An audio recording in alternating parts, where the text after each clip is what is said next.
Bom dia Arthur, bom dia Rosiane, bom dia a todos os ouvintes da Band News. É sempre um prazer estar com vocês. A gente aqui agradece por ter atendido a nossa equipe. Rosiane, vamos lá, faça as honras. Professor, a gente convidou o senhor para vir participar hoje, nesse fechamento, amanhã, último dia da troca de partido, da janela partidária, da janela da infidelidade, que a gente chama. Mas, enfim, é um momento, uma fase que se fecha. A gente queria saber como é que vai ficar esse cenário. Claro que a gente tem assunto para mais de uma hora aqui. Mas nós vamos focar na coluna de hoje sobre o cenário para a Câmara dos Deputados. É uma conta muito complexa que todo mundo está fazendo. Só são 8 vagas, quociente eleitoral elevadíssimo. E aí a gente quer falar também um pouquinho sobre o cenário que ficou até este momento para o Senado. E aí na próxima semana o senhor volta aqui e nós vamos falar sobre o cenário para deputado estadual e para governo também, até porque ontem de noite eu ouvi dizer que o amazonino Mendes ainda pode se filiar a um outro partido que não o Cidadania. E aí está na órbita PP e MDB. Mas vamos tratar aqui sobre os cenários para Senado e deputado federal, professor. O senhor quer começar por qual dos dois? Vamos começar a conversar pelo mais efervescente, porque envolve um número maior aí de parlamentares tentando reeleição, que é a eleição para a Câmara Federal. Nós temos 7 atuais deputados federais que pleiteiam a reeleição. O 8º é o Bosco, que não vem para a Câmara Federal e sim para a Assembleia Legislativa, né, disputar uma vaga. Fora esses 7 que já têm mandato, nós temos outros players que se reorganizaram nessa dança dos partidos, como você mesmo falou. E eu vejo alguns blocos fortes, digamos assim, mas alguns perigos iminentes de algum desses partidos acabar ficando sem o mandato. É aquela história de todo mundo em volta da cadeira tocando uma musiquinha. Para a musiquinha de tocar, não tem cadeira para todo mundo. Quem sentar primeiro leva a vaga. E... Alô? Estamos lhe ouvindo. Nós estamos ouvindo? na escuta. É porque acho que estava entrando uma outra ligação aqui, de qualquer maneira, achei que tinha caído. Não. Mas, enfim, quais foram os blocos que se fortaleceram, digamos assim, nessa situação? E como é que eles estão compostos? Se a gente parar um pouco para pensar, nós temos o bloco do Wilson Lima, que é o bloco do União Brasil, que vem forte também para a Câmara Estadual, mas traz dentro do seu plantel alguns nomes que, novos quanto atuais, que podem vir a compor esse quadro. Até tenho aqui uma lista que preparei para isso. Então, por exemplo, o União Brasil, ele traz o Adair Filho, o Fausto Júnior, o delegado Pablo e o Saulo Viana, não é isso? E o Paulderney Avelino, né? E o Paulderney Avelino também, perdão. Acabou ficando aqui na outra linha. E o Paulderney Avelino. Então, nós temos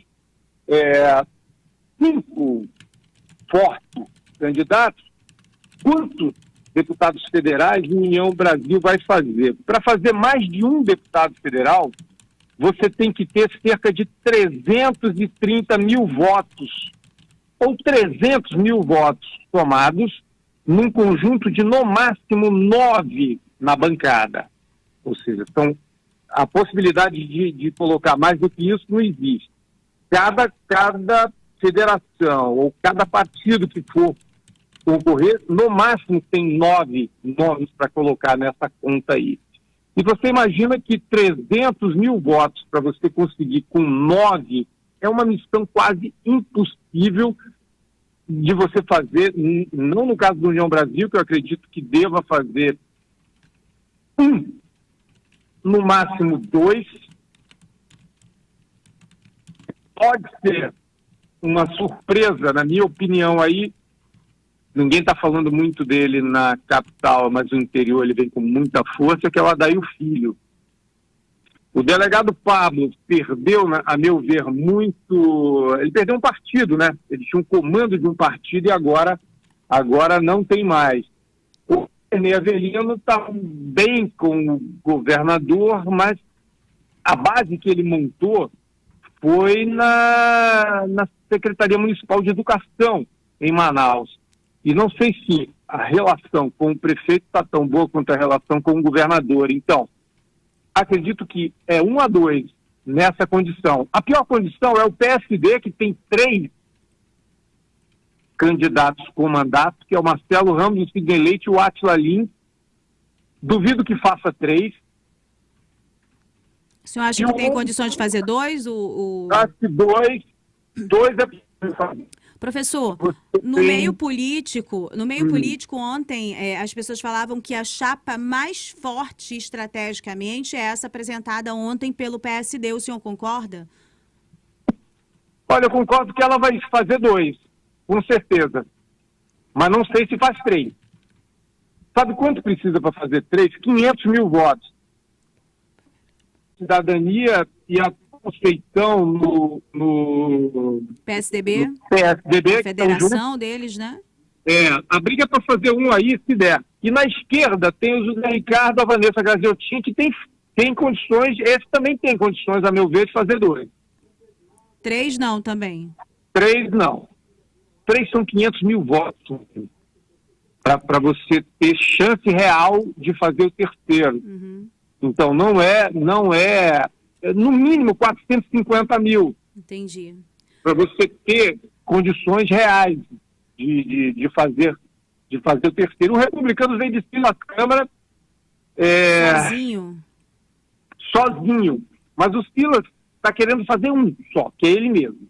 Tá? E ele até, com certeza, está considerando a hipótese de entrar nesses 80%, não chegar nem a fazer os 225 mil votos de quociente eleitoral, mas fazer perto de 200 mil, que garante a ele uma vaga que seria dele mesmo.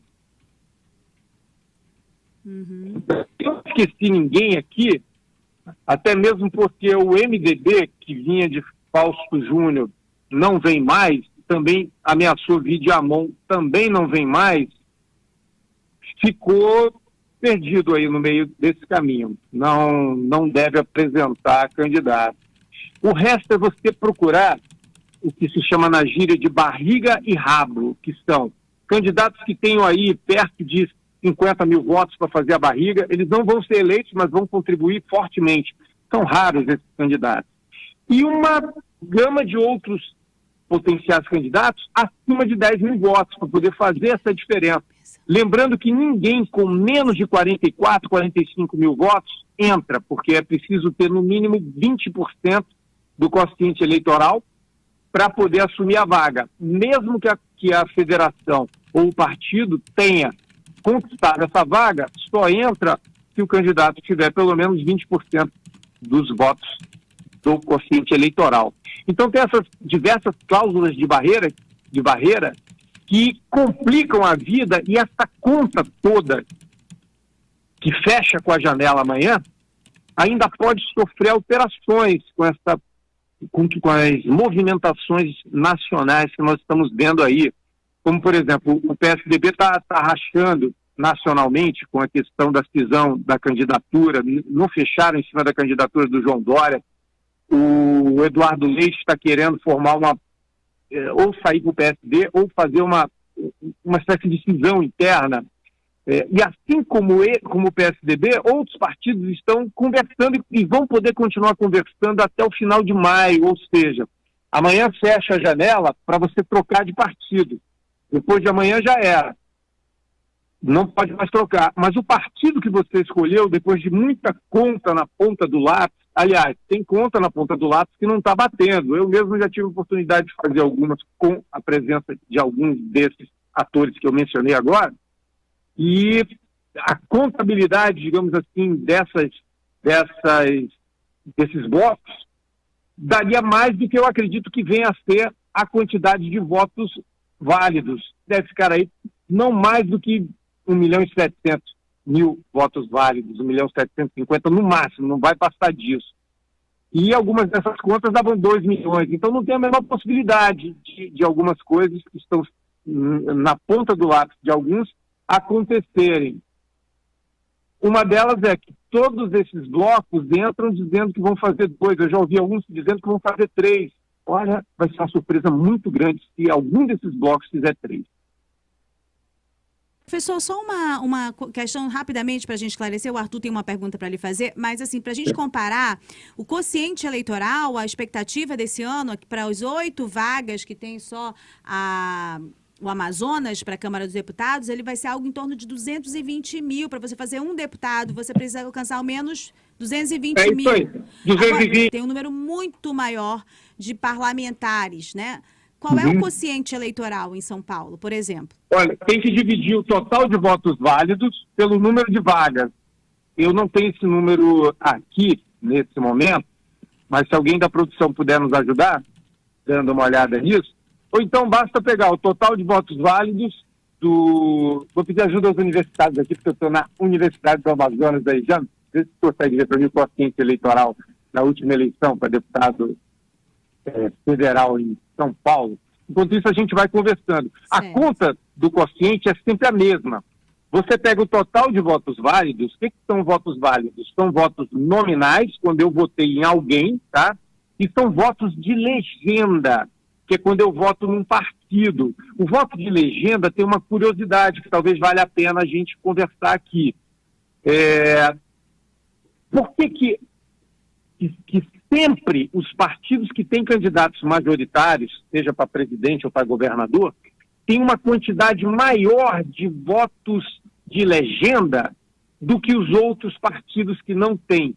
Porque, na verdade, o voto de legenda a mais que você identifica nos partidos que lançaram candidatos majoritários, né, candidato a governador, candidato a presidente, ele é, na verdade, um erro de votação.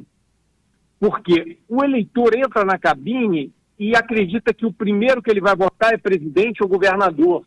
Mas, na verdade, ele está votando para deputado estadual e depois para deputado federal. Então, ele erra 2 vezes. Conseguiu?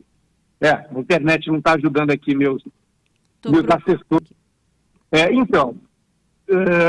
Então, qual é o que significa isso? Quem estiver lançando candidatos ao governo, por exemplo, do Amazonas, e os partidos, no caso do PR, no caso do PT, que vão lançar os candidatos mais fortes a presidente, vão ter mais votos de legenda do que os outros partidos, porque o eleitor vai errar. Ele vai achar que está votando para presidente e vai votar no número do candidato dele a presidente, que é o mesmo número do partido do candidato dele a presidente, assim como do governador. É o mesmo número. E, ao fazer isso, ele erra, mas o voto dele é computado como voto de legenda. Então, isso é muito comum. É uma situação que não é se vai acontecer de novo, mas qual a proporção? Porque vai acontecer novamente. Com absoluta certeza. Isso é algo clássico, que sempre acontece. Então, nessa condição, a gente, mesmo com toda essa matemática, Rui, não vai dar mais do que 1.800.000 votos, 1.840 votos válidos. O resto serão brancos, nulos, que não valem nada, não contam nada, são descartados nessa contabilidade. Pode significar um protesto momentâneo, mas que alguns dias depois ninguém vai mais nem lembrar. Amazonas, o que ocorreu com a Joênia Wapichana em Roraima no ano de 2018, o que você acha? Eu acho que tem que contar também. Qualquer partido que conseguir, perto com seus 9 pleiteantes, uma bancada com 9, ou seja, 9 opções somadas, conseguir mais de 180.000 votos, perto de 200.000 votos, vai conquistar uma vaga na sobra. Mas eu não tenho a menor dúvida disso. Mesmo que não quantos consiga votos, fazer professor? Você pode repetir, por favor? Quantos acima votos? de 185.000 vai conquistar uma vaga na sobra. Nossa, é muito voto. É muito voto. Vocês perceberam que Tem isso que ter aí não chapa, é... não tem jeito, né, professor? Com certeza. Não é como na Assembleia Legislativa, que o quociente vai ser de 66 a 67 mil no máximo. Professor, o jogo é muito violento, né? Porque você precisa, para ter chance, precisa ter uma chapa forte, mas ao mesmo tempo, para fazer essa chapa forte, você coloca mandatos em risco, muita gente em risco, né? Coloca porque essa conta não vai bater. Não vai bater porque tem gente dizendo que vai fazer 3. Olha, seria uma surpresa, como eu disse, muito grande conseguir fazer 3. Vamos deixar as coisas evoluírem. Mas, sinceramente, talvez nem com as máquinas trabalhando se consiga isso aí. E o voto proporcional, ele é muito pessoal também, né? Você tem, o federal nem tanto, o estadual mais diluído, né? O vereador, então, que não é o caso dessa eleição, é completamente rateado, digamos assim. Você chega a ver famílias que dividem, você vota nesse, porque nós temos 3 amigos. Então, é um voto que ou ele é emocional, ou ele é racional para cumprir tabela, basicamente. No caso do federal, é um voto que vai depender muito de quem vai estar trabalhando para esse candidato a deputado federal. Normalmente, os candidatos mais bem-sucedidos, eles estão em alguns municípios ligados a um determinado candidato a estadual, em outros municípios já estão ligados a outros, a outro candidato ou a outros. Eles não estão, tipo, uma dobradinha. Eles estão, inclusive, com irmãos, no caso do Átila e do Belarmino Lins. O Átila, ele está com o Belarmino em alguns municípios, mas em outros ele está com outros pré-candidatos que são, na prática, adversários do seu irmão e do candidato do seu partido. Então, realmente... Falhou? Falhou a ligação? Que pena. A gente vai tentar. O professor está escutando a gente? Eu estou escutando vocês. E vocês estão me ouvindo? Agora sim, professor. Falhou. Eu pediria para o senhor repetir. Tá certo. Então, essa dança de apoios, o candidato a federal tem que buscar apoios junto a outros candidatos a estadual, ela às vezes ultrapassa as associações formais entre os partidos. É muito provável que em algum lugar um candidato de um partido que não tenha oficialmente nada a ver com o outro apoie informalmente, mas na prática está apoiando de fato um candidato diferente a estadual, a federal. Então, essa é a briga mais disputada até porque ela é repleta de fragmentos, né, do que o majoritário. Você falou no Senado, por exemplo, o Senado ele está claramente, a meu ver, definido aí numa PIAD para esse ano. Eu vou pedir para a gente voltar com o senhor na segunda-feira para falar sobre o Senado, porque para a gente não reduzir o assunto, e é realmente muito complexo. O que a gente percebe do que o senhor trouxe nesse cenário para deputado federal vai ser uma das eleições mais difíceis, é quase uma busca de voto majoritária, né, em função das novas regras. Muita gente deve ficar sem mandato e há uma série de componentes e outros que ainda podem surgir com as características de 2022, que a gente já não sabe quais são os fatos, o que vai movimentar também o interesse da população. Eu penso que a força dessas chapas e da máquina já conta bastante como parâmetro para quem está buscando aí reeleição ou buscando uma vaga, né? Conta, mas é uma matemática que tem limites. Não vejo agora, nesse momento ainda, ninguém capaz de fazer 3, sinceramente. Quero agradecer, então, a participação do analista político e pesquisador da Action Pesquisas de Mercado, Afrânio Soares, que volta com a gente para falar sobre o Senado em outra oportunidade na semana que vem. Na segunda-feira. Um ótimo dia. Até mais. Bom fim de semana. Obrigado.